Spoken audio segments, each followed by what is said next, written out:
चलो बेटा, आज अपन स्टार्ट करते हैं नया चैप्टर। ठीक है, और दैट इज़ योर थर्मोडायनेमिक्स। क्या स्टार्ट करते हैं अपन? चलिए,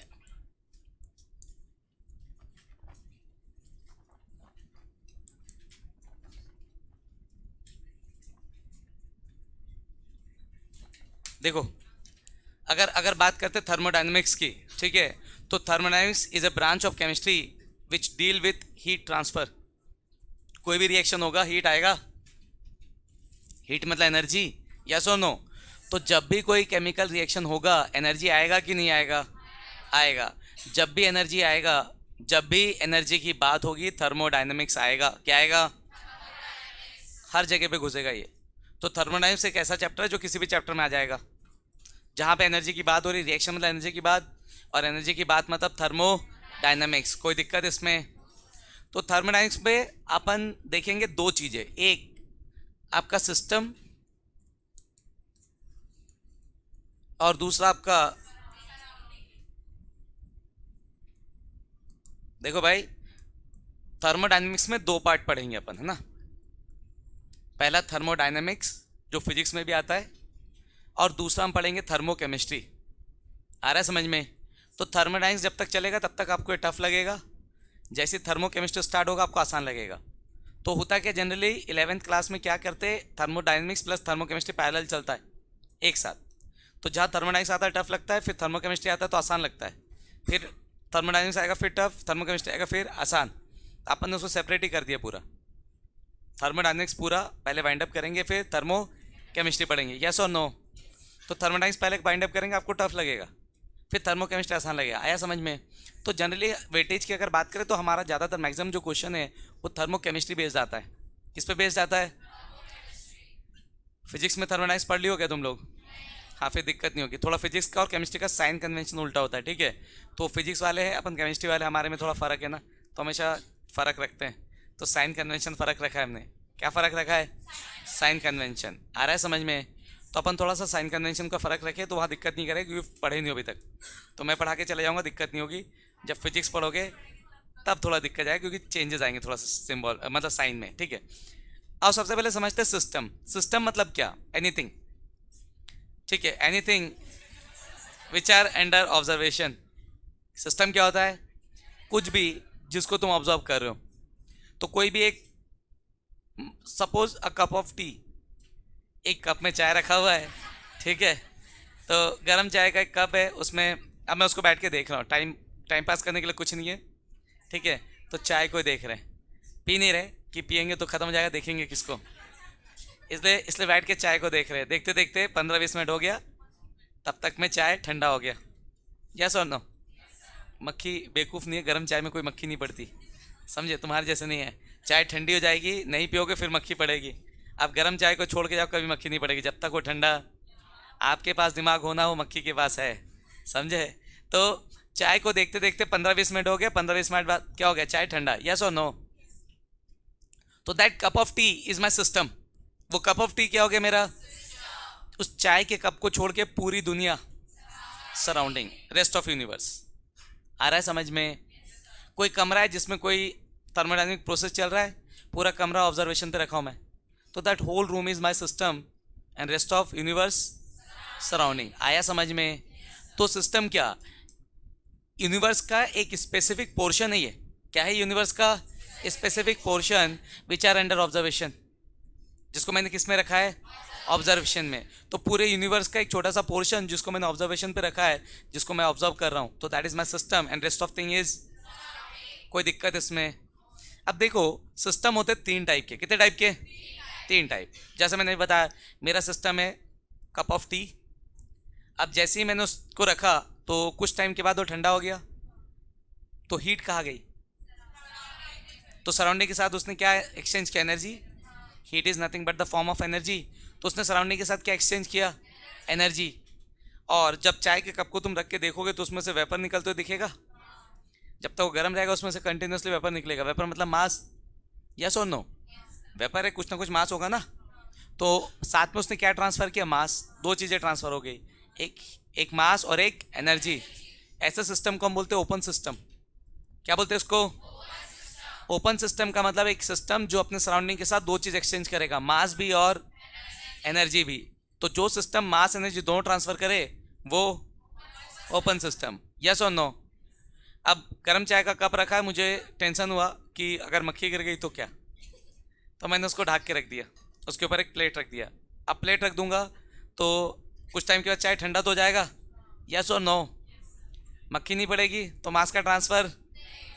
तो देखोगे जब भी प्लेट को उठाओगे तो देखोगे पूरा वाटर वेपर ऊपर जमा हुआ है प्लेट पे। और अगर आप चाहते हो कि थोड़ा सा भी मास ट्रांसफर ना हो सराउंडिंग के साथ, तो जो प्लेट ऊपर रखे उसको ठंडा रखो। कैसा प्लेट रखो? ठंडा प्लेट। तो पूरा का पूरा जो वेपर होगा ऊपर जाने जाएगा, वो कंडेंस होकर के वापस प्लेट में। तो सराउंडिंग के साथ हीट एक्सचेंज हो गया, पर जो मास था वो नहीं गया। तो एक ऐसा सिस्टम जो अपने सराउंडिंग के साथ की क्या एक्सचेंज कर रहा है? एनर्जी। क्या नहीं कर रहा है? कैसा सिस्टम? Close system. कैसा सिस्टम? तो जो सिस्टम अपने सराउंडिंग के साथ सिर्फ एनर्जी एक्सचेंज करे, क्या एक्सचेंज ना करे, क्या कहलाएगा? Close system. यस और नो? अब मैं चाहता हूं कि मैं चाय को ठंडा ही ना होने दूं, तो मास भी ना जाए ठंडा भी ना हो, क्या करे? थर्मस लाए, थर्मस, थर्मस में चाय भर के रख दिया। 15 मिनट के बाद खोलोगे चाय ठंडा हो जाएगा क्या? गर्म ही रहेगा ना वैसे ही। यस। तो 15 मिनट के बाद आपका चाय एज इट इज़ रहेगा गर्म। तो ना तो कुछ बाहर निकला मास और ना तो एनर्जी। तो मेरे सिस्टम ने सराउंडिंग के साथ कुछ भी एक्सचेंज, ना मास ना एनर्जी, आइसोलेटेड सिस्टम। कैसा सिस्टम? आया समझ में? तो सिस्टम कितने टाइप के? 3, ओपन, क्लोज एंड आइसोलेटेड। आया समझ में? तो चलिए पहले सिस्टम का डेफिनेशन देख लेते हैं, क्या हो जाएगा? Specific portion of universe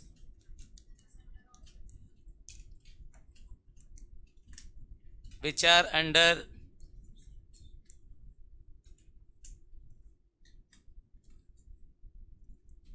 under observation. And what is surrounding? Except system,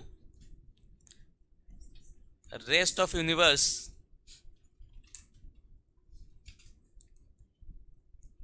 except system, rest of universe is,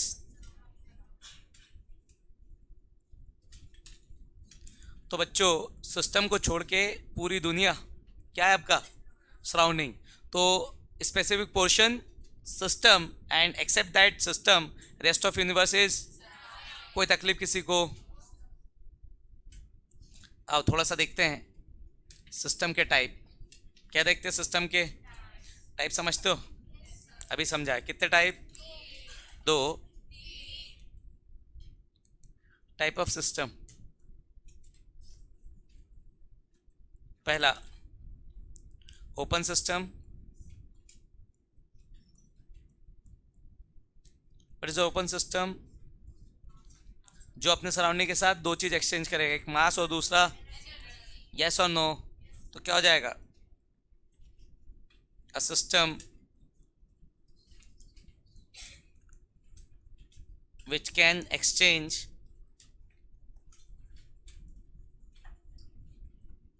mass as well as energy with the surrounding.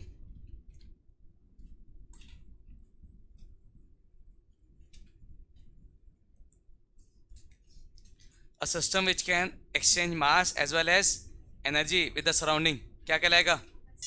Open system. और कोई सिस्टम है क्या अपने पास? 2 और है। कौन से? दूसरा मेरा है क्लोज सिस्टम। आज की क्लास में आपको बहुत मज़ा आएगा क्योंकि न्यूमेरिकल नहीं आएगा, पूरा थ्योरी चलेगा आज। ठीक है। क्लोज सिस्टम क्या एक्सचेंज करेगा? A system which can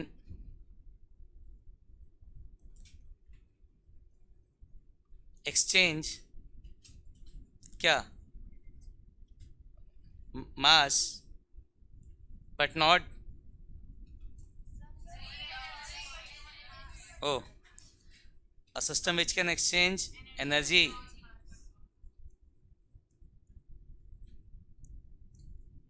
but not the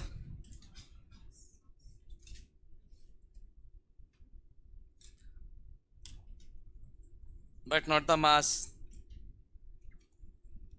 is called closed system.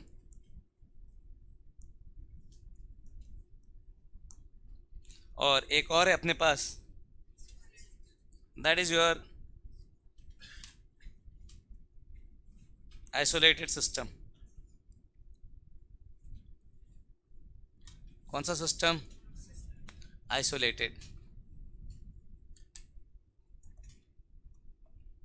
क्या हो जाएगा? A system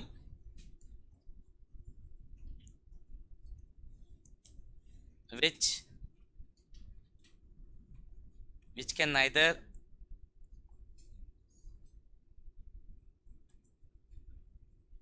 can neither exchange mass nor energy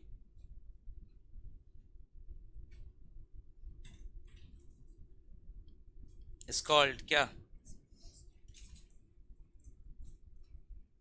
isolated system. तो a system which can neither exchange mass nor energy is called isolated system. कोई दिक्कत इसमें? ठीक, note कर लीजिए. ओके बच्चे बैठी आओ. ओके अब थोड़ा सा देख लेते प्रॉपर्टीज ऑफ सिस्टम. क्या देख लेते?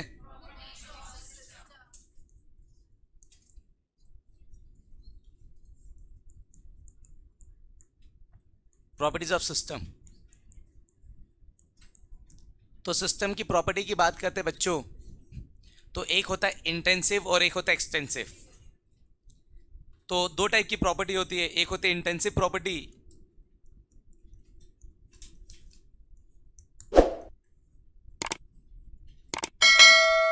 एक होती है इंटेंसिव प्रॉपर्टीज और एक होती है एक्सटेंसिव प्रॉपर्टीज.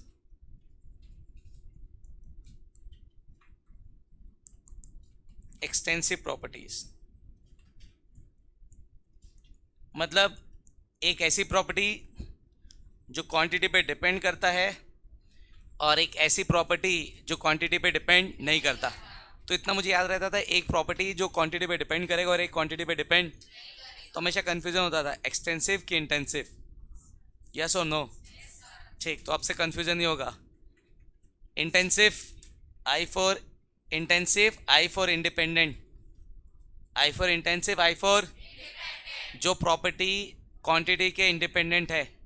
इंडिपेंडेंट मतलब समझते हो? क्वांटिटी पे डिपेंड. तो सिस्टम की एक ऐसी प्रॉपर्टी जो इंडिपेंडेंट है. किसके इंडिपेंडेंट? क्वांटिटी के. कैसी प्रॉपर्टी? इंटेंसिव. तो एक्सटेंसिव क्या होगा? जो डिपेंड करेगा. फॉर एग्जांपल समझो मास. किसकी बात करते हैं? एक बैग है, उसमें एक ही साइज के 5 आम रखे हैं, वेट है 2 kg. और दूसरा बैग है, उसमें वही सेम साइज के 10 आम रखे हैं, तो वेट 2 kg हुआ क्या? 2 kg से क्या होगा? ज़्यादा. Quantity change, mass change.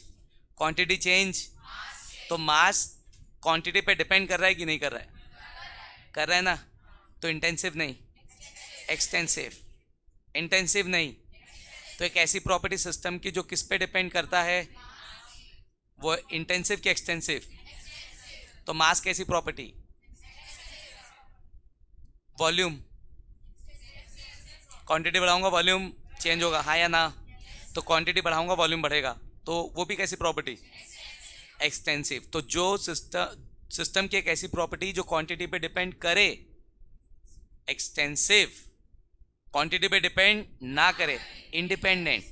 Independent intensive.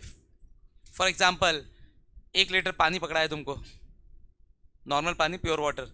Boil करने बोला, चलो बॉईल करो. कितने डिग्री पे बॉईल करेगा? तो किसी को 1 लीटर पानी पकड़ा है, बॉईल करने बोला, कितने बॉईल हो रहा है? किसी को 2 लीटर पानी दे दिया, 5 लीटर दे दिया, 500 लीटर दिया, क्वांटिटी चेंज हो रहा है, quantity change, boiling point change, कैसी प्रॉपर्टी? तो temperature is a intensive property, quantity पे depend. Surface tension, surface tension की बात करते हैं। जैसे एक छोटा सा निडल लिया, एक कंटेनर में, छोटे से कंटेनर में पानी भरा, उसके ऊपर निडल को रखा, निडल डूब गया। डूब गया मतलब सरफेस टेंशन ज़्यादा आ रहा है समझ में? जो थ्रस्ट है, जो अब थ्रस्ट है, ठीक है, जो सरफेस टेंशन है वो उतना कैपेबल नहीं है कि उस निडल को क्या कर सके, होल्ड। अब उस निडल को लेकर के अलग अलग जगह पे, जैसे नदी में चला गया, ठीक है, नदी में चला गया, रखा, निडल डूब जाएगा। समंदर में ले गया, कहीं पे भी लेके जाऊंगा, क्या चेंज करो? क्वांटिटी। एक कंटेनर से नदी, तालाब, जो भी चीज़ लेके जा रहा हो, समंदर, क्वांटिटी चेंज हो रहा है, पर स्टिल निडल क्या हो जा रहा है? मतलब क्वांटिटी तो चेंज हो रही है, सरफेस टेंशन चेंज। आया समझ में? यस और नो? और डेड सी में ले गया तो क्या है ये? मरा हुआ सी? नहीं, इसलिए डेड सी है क्योंकि मरा हुआ है वो ना, मतलब उसमें कोई लिविंग ऑर्गेनिज्म नहीं रहते हैं। रहते हैं क्या? सॉल्ट का कंसनट्रेशन इतना ज़्यादा है कि कोई सर्वाइव नहीं कर सकता। सॉल्ट की क्वांटिटी ज़्यादा होने की वजह से उसका सरफेस टेंशन ज़्यादा होता है। तुमको तैरना नहीं आता, तुमको डेड सी में छोड़ दूंगा, डूबोगे नहीं। समझ रहे हो कि नहीं? समझ रहे हो? तो वो निडल वहाँ जाके तैर सकता है, पर वहाँ पे क्या चेंज हुआ? कंसंट्रेशन, सरफेस टेंशन चेंज हुआ। समझ में आ रहा है मैं क्या कह रहा हूँ? फिलहाल सरफेस टेंशन कैसी प्रॉपर्टी होगी? इंटेंसिव, हाँ या ना? तो एक सिस्टम की ऐसी प्रॉपर्टी जो क्वांटिटी पे डिपेंड ना करे, इंटेंसिव प्रॉपर्टी। और एक सिस्टम की ऐसी प्रॉपर्टी जो क्वांटिटी पे डिपेंड करे, एक्सटेंसिव प्रॉपर्टी। समझ आ रहा है सबको? तो एक ऐसी प्रॉपर्टी सिस्टम की जो क्वांटिटी पे depend, intensive, I for independent, I for intensive. समझ गए? आ जाओ डेफिनेशन लिखते हैं।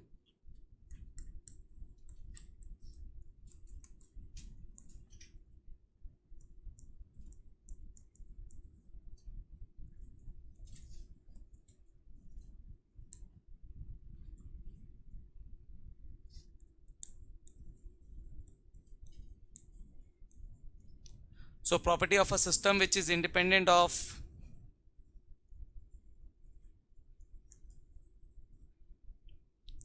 quantity of substance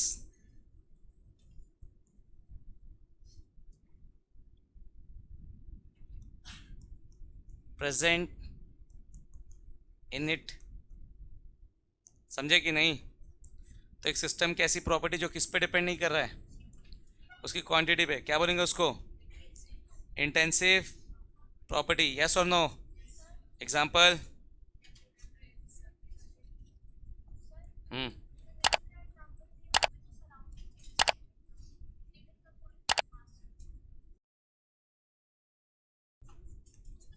तो तो किसको देखिए? सरफेस टेंशन निडल लगाता है क्या?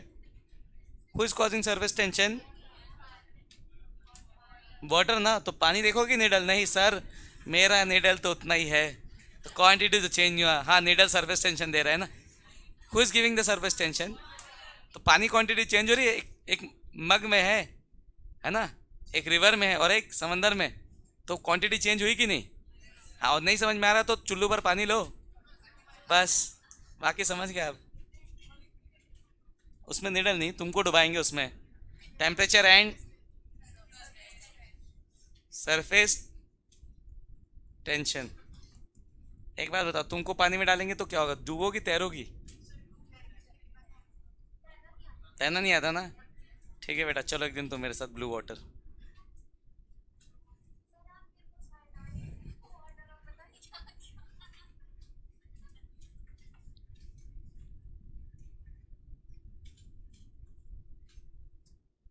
आ जाओ यहाँ से। एक्सटेंसिव प्रॉपर्टी क्या हो जाएगा? Properties, properties of a system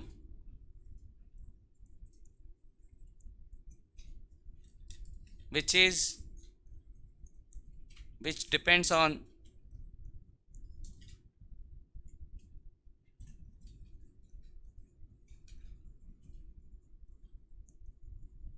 which depends upon quantity of substance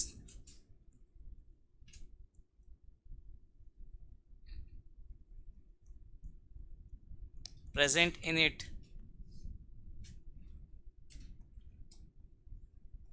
is called क्या?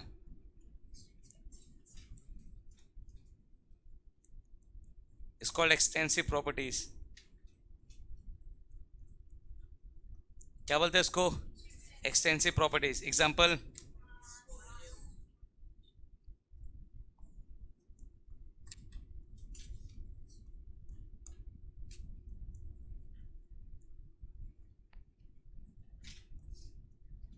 यस और नो?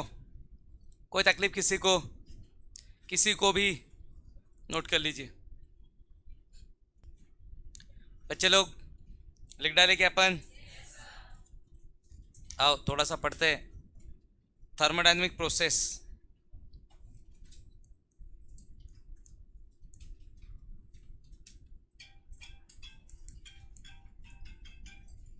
क्या पढ़ लेते थोड़ा सा? Thermodynamic process.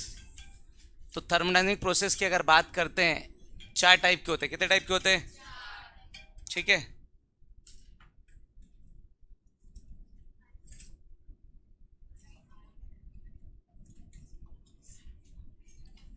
कौन से? पहला आइसो आइसोथर्मल. आइसो का मतलब सेम, थर्मल मतलब सेम टेम्परेचर. तो आइसोथर्मल प्रोसेस जिसमें आपका टेम्परेचर चेंज नहीं होगा, मतलब आपका डेल्टी क्या होगा? Delta T is 0. What is T? Temperature. तो डेल्टी 0. तो एक ऐसा प्रोसेस जो किस पे चले? कांस्टेंट टेम्परेचर पे. क्या बोलते हैं उसको? फिर होता है आइसो आइसो उसके पहले एक और आता है,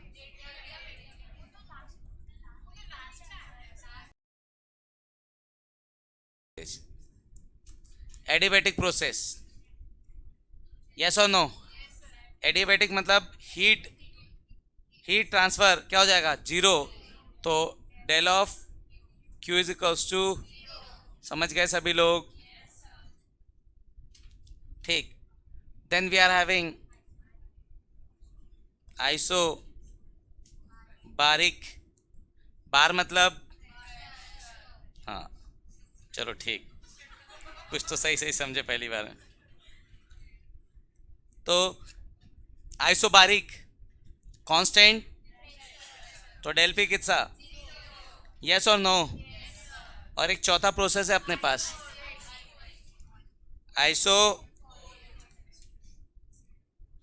आइसोकोरिक प्रोसेस. मुझे ऐसा लग रहा है कि थर्मोडायनेमिक्स तुम लोग को आता है तो क्यों पढ़ा रहे हो? लिख देता हूँ नीचे, तुमको सब आता है. दी एंड. ओके.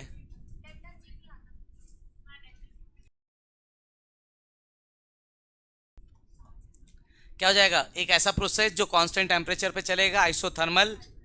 जो कांस्टेंट हीट पे चलेगा वो कांस्टेंट वॉल्यूम पे चलेगा, और कांस्टेंट वॉल्यूम पे चलेगा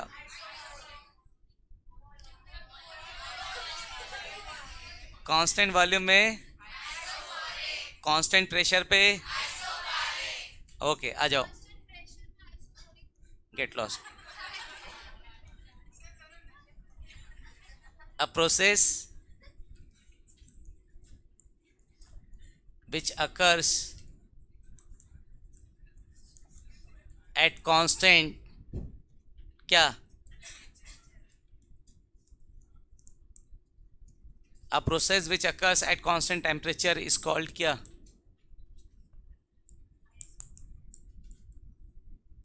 आइसोथर्मल प्रोसेस. कोई तकलीफ किसी को? एडियाबैटिक क्या हो जाएगा? A process which occurs at constant heat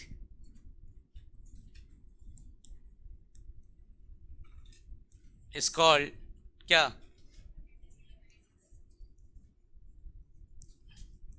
adiabatic process, isobaric a process which occurs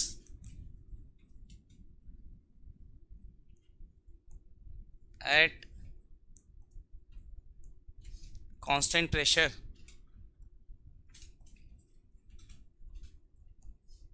is called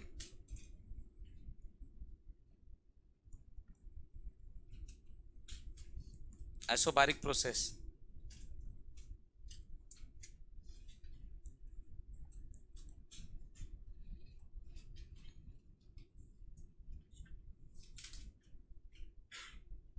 Then we are having a process which occurs at constant क्या?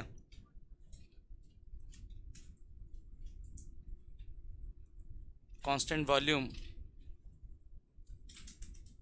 is called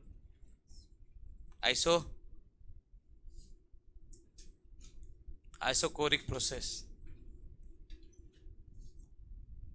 समझ गए? कोई दिक्कत इसमें? तो 4 ठोक प्रोसेस, 4 चीज़ें कांस्टेंट. कितने प्रोसेस? 4. 4 प्रोसेस, 4 चीज़ें कांस्टेंट. कोई दिक्कत किसी को? छाप दीजिए.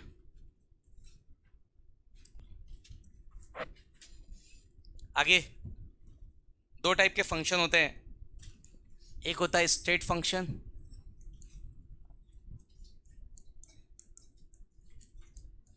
और एक होता है पाथ फंक्शन. क्या होता है? एक ओके. तो 2 टाइप के वेरिएबल होते हैं, स्टेट वेरिएबल या पाथ वेरिएबल जो भी बोलो, या फंक्शन बोल लो. एक स्टेट फंक्शन और एक पाथ फंक्शन. पाथ फंक्शन मतलब एक ऐसा फंक्शन जो पाथ पे डिपेंड करेगा, पाथ चेंज वैल्यू चेंज. और एक ऐसा जो पाथ पे डिपेंड, पाथ चेंज कर लो वैल्यू को फ़र्क नहीं पड़ेगा, पाथ चेंज करने से वैल्यू को फ़र्क. तो एक ऐसा फंक्शन जो इनिशियल और फाइनल वैल्यू पे डिपेंड करेगा. किस पे डिपेंड करेगा? इस चैप्टर में जो मैक्सिमम मिलेंगे आपको वो स्टेट फंक्शन मिलेंगे. क्या मिलेंगे? पाथ फंक्शन नहीं मिलेंगे. तो स्टेट फंक्शन मतलब होते हैं एक ऐसी क्वांटिटी जो इनिशियल और फाइनल पे डिपेंड करेगा. बीच में क्या हो रहा है, कैसे हो रहा है, मुझे उससे कोई मतलब. ठीक है. तो फॉर एग्जांपल इंथैल्पी, इस चैप्टर में पढ़ोगे इंथैल्पी, है ना. तो इंथैल्पी मतलब एक सिस्टम की जो एनर्जी होती है, हीट एनर्जी, वो मान लो अभी फिलहाल, बाकी डिटेल में आगे पढ़ेंगे. तो एक सिस्टम के पास हीट है, जैसे सपोज करो मेरे पास एक मॉड्यूल है, ठीक है. अब इस मॉड्यूल को अगर मैं एक बार में जला दूं, माचिस पकड़ा जला दिया, काम खत्म. यस और नो? पर अभी ऐसा नहीं करना है. अभी सारा मॉड्यूल, सारे डीपीपी इकट्ठा कर लो और थोड़ा सा वेट करो, 1 आध महीने बाद ठंड आएगा तब जलाओगे, ज़्यादा मज़ा आएगा, है ना. और अभी अभी करना है. अभी पानी गिरता है तो क्या कर सकते हो, नाव बना के उसको, पर उसमें मेहनत है, नाव बनाते आना चाहिए ना. नहीं आता क्या करें, इसलिए ठंड का इंतजार करो, ज़्यादा मज़ा आएगा. ओके. अब देखो इस मॉड्यूल को पकड़ा, माचिस लगाया, जला दिया, पूरा मॉड्यूल एक बार में जल गया. कुछ ना कुछ हीट रिलीज होगी. तो जो भी हीट का चेंज है वो इंथैल्पी, पहले 0, अभी ये गर्म है क्या? कुछ नहीं ना, अभी नहीं है हीट. जैसे जलाऊंगा तो हीट रिलीज होगी, हाँ या ना. तो डेल एच आया कुछ वैल्यू, ठीक है, नोट कर लिया. मान लो 20 जूल आया. कितना आया? अब क्या क्या, सेम मॉड्यूल को मैंने एक एक पेज करके जलाया. तो पहले पेज को जलाया, कुछ ना कुछ हीट निकली, तो डेल एच 1 डेल एच 2 ऐसे करके 20 पन्ने मान लो. आ रहा है समझ में? तो पूरे एक एक पन्ने को जलाया, टोटल जो हीट निकला सबका सम करूंगा तो 20 जूल ही आएगा. कैसा आएगा? पहले एक बार में जलाया, दूसरी बार पार्ट में एक एक पेज जलाया. तो क्या पाथ सेम हुआ? नहीं ना, पहले डायरेक्ट और बाद में एक एक करके जलाया. तो क्या मेरे एंथैल्पी चेंज में फ़र्क आया? पाथ चेंज किया पर वैल्यू चेंज. तो स्टेट फंक्शन कैसा फंक्शन?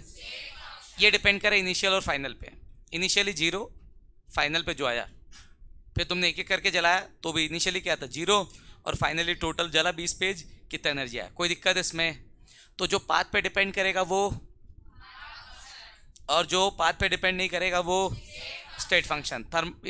थर्मोडायनेमिक्स में पूरे इस चैप्टर में जो पढ़ोगे most of them are what, state function. ठीक है, जब क्लास 12th का वो पढ़ोगे इलेक्ट्रोकेमिस्ट्री तो उसमें आएगा ई नॉट। ठीक है, क्या बोलते हैं उसको, पोटेंशियल की बात करेंगे, किसकी बात करेंगे, तो वहाँ पे गिब्स फ्री एनर्जी यूज़ करेंगे, इस चैप्टर का यूज़ होगा वहाँ पर।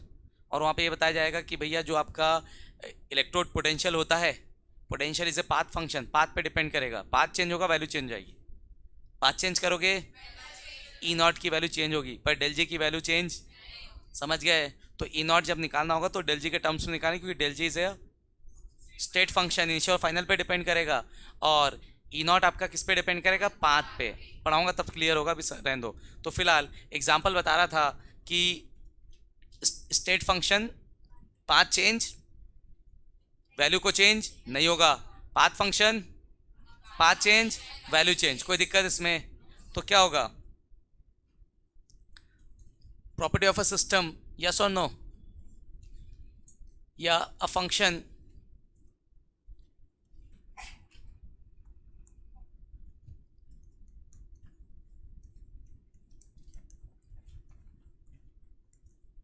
which is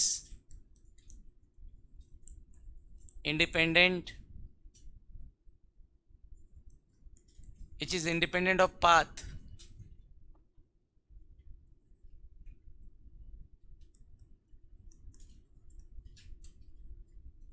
is called state function।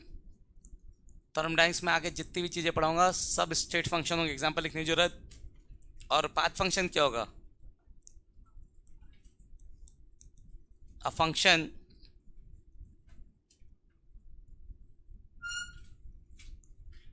which depends upon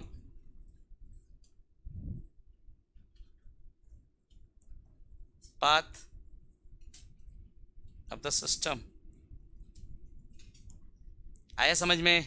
तो जो पाथ पे डिपेंड करेगा वो, एग्जांपल अगर चाहो तो इसका क्या लिख के बताया था अभी, हीट नहीं बेटा, पोटेंशियल, ई स्टैंडर्ड बोलोगे तो ई नॉट, ठीक है। और यहाँ पे बोलोगे तो एक ही लिख देता हूँ यहाँ पे फिलहाल, जो काम आएगा डेल जी, ठीक है, डेल जी नॉट ले लो। चलो, गिव्स फ्री एनर्जी इस चैप्टर में पढ़ाऊंगा आगे, कोई दिक्कत है यहाँ तक किसी को, यस और नो। अब समझो, जैसे अभी मैंने बताया कि चार टाइप के आपके क्या होते हैं प्रोसेस, आइसोथर्मल, एडियाबैटिक। अभी किसने क्वेश्चन पूछा कि सर अगर टेम्परेचर कांस्टेंट, ठीक है, तो कौन सा प्रोसेस, आइसोथर्मल, हीट कांस्टेंट तो उसने बोला जब टेम्परेचर कांस्टेंट होगा तो हीट एक्सचेंज नहीं होगा, सही बोला उसने, यस और नो। तो अब अपन देख रहे एक्सचेंज ऑफ एनर्जी, क्या देख रहे, mode of transfer of energy, system to surrounding या सराउंडिंग टू सिस्टम। अगर मुझे एनर्जी ट्रांसफर करना है तो मेरे पास कितने तरीके हैं। तो पहला तरीका है इन टर्म्स ऑफ हीट, किसके टर्म में, तो इसको लिख लिया क्या अपन, ठीक है, इसको लिख लो थोड़ा सा, ओके, आ जाओ।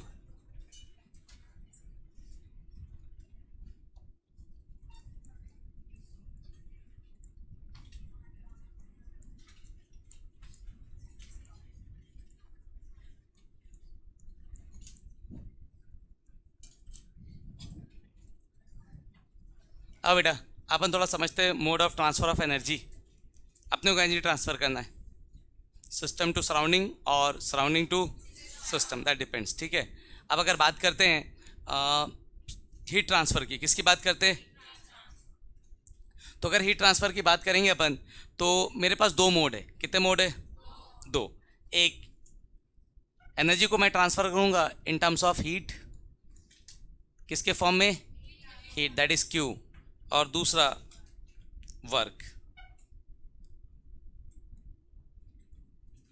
किसके फॉर्म में, आई कैन ट्रांसफर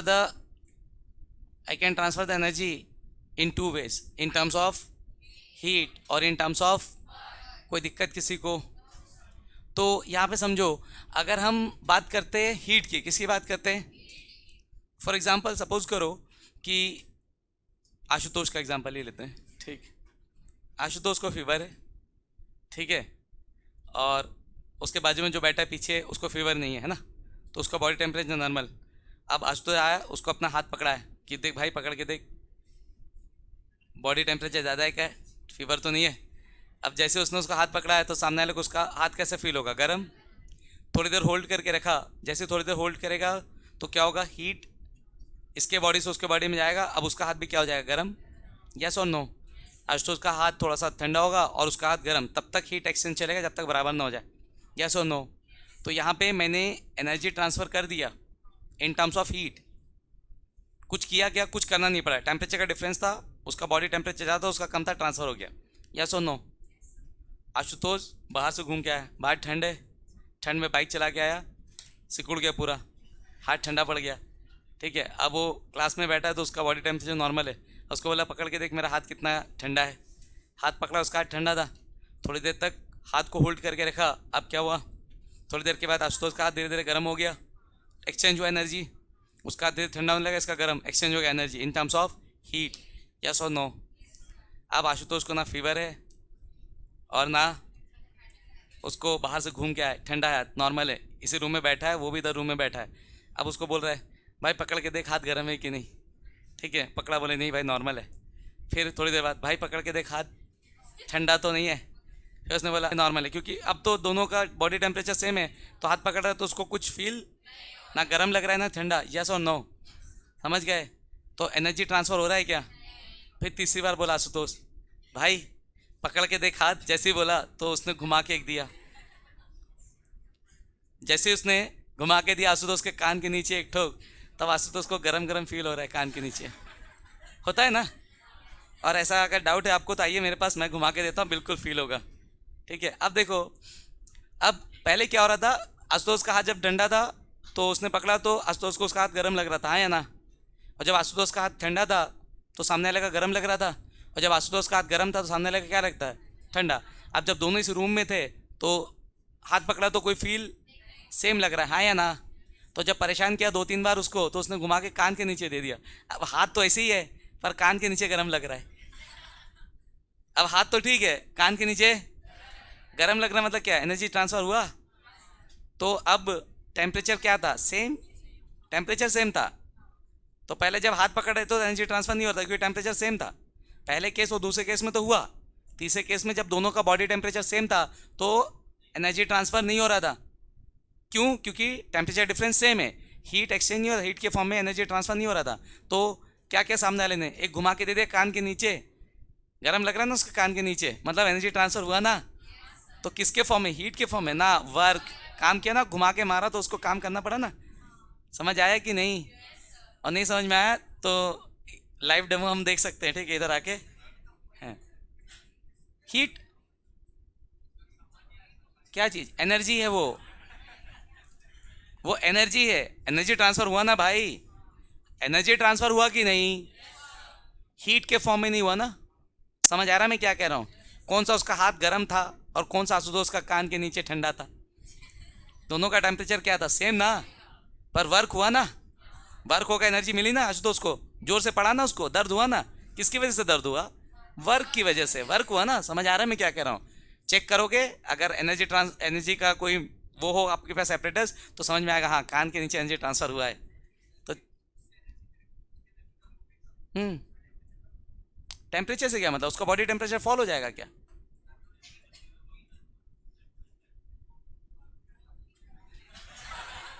हाँ मुझे लग रहा है डेमो देना पड़ेगा। बेटा समझो, energy and temperature both are different. Temperature is not a energy, temperature is not a form of energy. तो समझ में आ रहा है, उसने घुमा के मारा, उसकी एनर्जी कम हुई, तुम्हारी बढ़ गई, पर बेटा टेम्परेचर कम ज़्यादा नहीं है ना। समझ आ रहा मैं क्या कह रहा हूँ, टेम्परेचर क्या है, कांस्टेंट। या सुनो, कौन सा घुमा के मारते साथ ही तू एकदम गर्म हो जाएगा और एकदम ठंडा पड़ जाएगा, वो ऐसा होगा क्या। आया समझ में मैं क्या बोला। हाँ लाइव डेमो चाहिए तो बता दो मुझे, कोई दिक्कत नहीं है, ठीक है, सबको और अच्छे समझ में आएगा। तो इधर पहला केस टेम्परेचर डिफरेंस था, एनर्जी ट्रांसफ़र हो गया, किसके फॉर्म में, हीट। भाई तो उसको गर्म और ठंडा लग रहा था ना भाई, समझ में आ रहा मैं क्या कह रहा हूँ, यस और नो, क्लियर है यहाँ तक, हाँ या ना। तो टेम्परेचर का डिफरेंस था, मेरी एनर्जी ट्रांसफ़र हुई किसके फॉर्म में, हीट के फॉर्म में। टेम्परेचर डिफरेंस सेम है, अब एनर्जी ट्रांसफर नहीं हो सकती in form of heat, in the form of heat, तो काम करना पड़ेगा। क्या करना पड़ेगा? तब आपका एनर्जी क्या होगा? एक्सचेंज। क्या होगा आपका एनर्जी? समझ आ रहा है मैं क्या कह रहा हूँ? यस और नो? तो when ever you will do work, तब भी आपका एनर्जी क्या होगा? ट्रांसफर। कैसे? मैं काम करो मेरी एनर्जी कम हो रही है, मैं तुम्हारे ऊपर काम करो तुम्हारी एनर्जी बढ़ रही है। समझ में आ रहा है? साइन कन्वेंशन देखेंगे हम, एक है सिस्टम और एक सराउंडिंग। आया समझ में? तो we can transfer the energy in two ways, in terms of heat when there is temperature difference, when there is, and when there is no temperature difference we cannot transfer energy in the form of heat, we can transfer the energy in form of work। काम करना पड़ेगा। अब आपको क्या करना पड़ेगा? काम। कोई दिक्कत किसी को? समझ आ रहा है? फॉर एग्जाम्पल, और एक एग्जाम्पल दे रहा हूं, ठीक है? समझो, कॉफी का कप है, एक गर्म कॉफी ला के रख दिया यहाँ पे, धीरे धीरे क्या हो जाएगा? ठंडा। तो कॉफ़ी को ठंडा करने के लिए आपको कुछ करना पड़ा क्या? नहीं। एक कोल्ड ड्रिंक का बॉटल है, ला के यहाँ रख दिया रूम में, यही पड़ा हुआ है, थोड़ी देर बाद क्या हो जाएगा? गर्म। कुछ करना पड़ा क्या? तो गर्म हुआ, ये सब हुआ, एनर्जी ट्रांसफ़र हुआ ना। तो एनर्जी को ट्रांसफ़र करने के लिए आपको किसकी ज़रूरत पड़ी? किसी चीज़ की नहीं, अपने आप हो गया ना एनर्जी ट्रांसफ़र, क्योंकि किसका डिफरेंस था? आ रहा है समझ में? नॉर्मल पानी का ग्लास रखा है, नॉर्मल पानी का ग्लास रखा है, अब उसकी एनर्जी मुझे कम या ज़्यादा करनी है, उसको मुझे ठंडा करना है, गर्म करना है, टेम्परेचर के टर्म में समझ लो। समझ आ रहा है मैं क्या कह रहा हूँ? तो मुझे उसकी एनर्जी को क्या करना पड़ेगा? कम या ज़्यादा। समझ आ रहा है? तो मैं एनर्जी ट्रांसफ़र करना चाहता हूँ, तो पानी यहाँ रखे रखे अपने आप गर्म होगा क्या? अपने आप ठंडा होगा क्या? नहीं। पर मैं कंटेनर लेके पानी को ऊपर से गिराते रहूँ बार बार, कूलर, कूलर का पानी कुछ देर के बाद ठंडा हो जाता है ना, तो क्या होता है? कूलर का पानी हवा पड़ने से ठंडा हो जाता है क्या? नहीं। कूलर के पानी को ऊपर से नीचे फेंकते हैं, तो जैसे ऊपर से नीचे गिरता है, मोटर क्या करता है? पंप करता है ऊपर पानी, ऊपर से पानी नीचे गिरता है ना, नीचे गिरने से पानी क्या होता है? ठंडा। तुम भी सेम चीज़ करो, पानी को एक कंटेनर लो, ऊपर से गिराते रहो, बार बार बार बार बार बार गिराते रहो, आधे घंटे के बाद आपका पानी क्या हो जाएगा? ठंडा। तो क्या करना पड़ा? एनर्जी एक्सचेंज किया ना तुमने, एनर्जी ट्रांसफ़र किया ना। पर एनर्जी कैसे? अपने आप ट्रांसफ़र हुआ क्या करना पड़ा तुमको? काम। समझ गए बेटा? यस और नो? क्लियर है यहाँ तक? तो टेम्परेचर डिफरेंस है, कुछ नहीं करना है, अपने आप एनर्जी ट्रांसफर होगा। वर्क की जरूरत, टेम्परेचर डिफरेंस नहीं है, एनर्जी ट्रांसफर करना, यू हैव टू वर्क। आया समझ में? तो कब होगा? हीट के फॉर्म में मेरा एनर्जी कब ट्रांसफर होगा? When temperature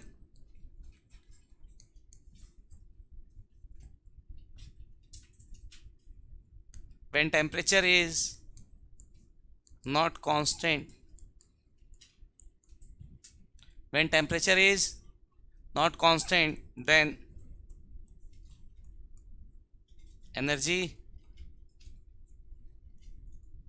can be transferred in the form of, क्या बेटा समझे कि नहीं? in the form of heat or work when temperature is constant,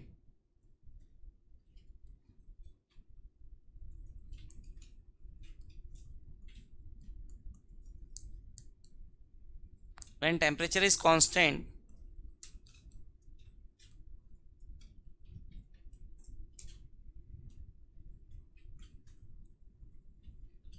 energy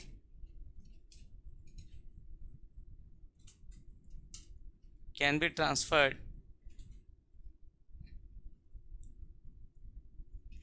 in terms of work। तो जब भी आपका temperature constant, energy will be transferred in the form of work, and whenever there is a temperature difference, energy will be transferred in the form of heat। अब एक sign convention देखेंगे ना, chemistry और physics में sign convention का ही फर्क है। किसका फर्क है? अपन लिख लिए क्या? इधर का लिखो, चलो आओ इधर, आइए साइन कन्वेंशन देख लेते थोड़ा सा।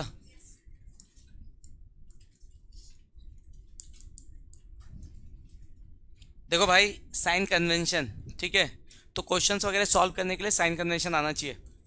और साइन कन्वेंशन अपन सिस्टम के रिस्पेक्ट में लेंगे। किसके रिस्पेक्ट में? फिजिक्स में सराउंडिंग के रिस्पेक्ट में लेते हैं, ठीक है। तो हम सिस्टम के रिस्पेक्ट में लेंगे।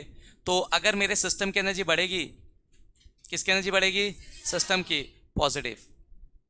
और अगर सिस्टम की एनर्जी कम होगी तो, ठीक है, तो अपन जो साइन कन्वेंशन लेंगे वो किसके रिस्पेक्ट में लेंगे?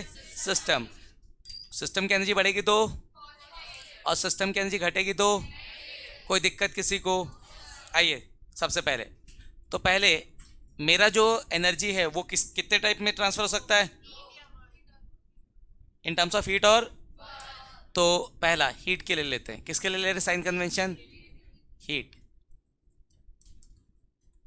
तो पहला heat transfer to the system, heat transfer to the system. अगर सिस्टम को हीट ट्रांसफर करूं, किसको ट्रांसफर करूं? सिस्टम को, तो क्या होगा? देखो भाई, सिस्टम को अगर हीट ट्रांसफर करूंगा तो सिस्टम की एनर्जी बढ़ेगी घटेगी? तो heat transfer to the system क्या हो जाएगा? पॉजिटिव। यस और नो? और अगर heat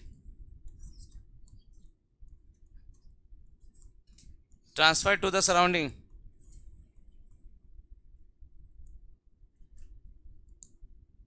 if the heat is transfer to the, system को हीट दे रहा हूं तो सिस्टम की एनर्जी क्या हो रही है?